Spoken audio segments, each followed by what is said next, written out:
اکثر لوگ پوچھتے ہیں اچھے اور برے تعلقات کو کیسے پہچانا جائے۔ بڑا آسان جواب ہے، ہر وہ تعلق جو آپ کو اللہ سبحانہ تعالیٰ سے قریب کر دے وہ اچھا تعلق ہے، اور ہر وہ تعلق جو آپ کو اللہ تعالیٰ سے دور کر دے وہ برا تعلق ہے۔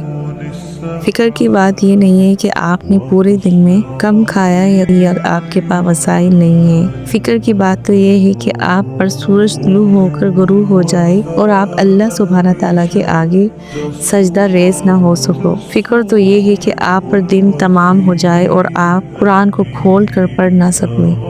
فکر کی بات تو یہ ہے کہ آپ پر صبح سے شام ہو جائے اور آپ کی زبان استغفار سے محروم ہو۔ یقین مانو جنہیں یہ فکریں لگتی ہیں وہ پھر دنیا کی ہر فکر سے آزاد ہو جایا کرتے ہیں۔ الحمدللہ۔ اے اللہ ہمیں دنیا میں بھی خوب عطا فرما اور ہمیں آخرت میں بھی بہترین دے اور ہمیں دوزخ کے عذاب سے محفوظ رکھ۔ بے شک میرا رب دعاؤں کو سننے والا ہے۔ یا رب العالمین ہمیں توفیق عطا فرمانا کہ ہم تیرے احسانات کا شکر ادا کرتے رہیں جو تو نے ہم پر اور ہمارے والدین پر کیے، اور ہمیں ایسے اعمال کرنے کی توفیق عطا فرمانا جو تجھے پسند ہو۔ آمین یا رب العالمین۔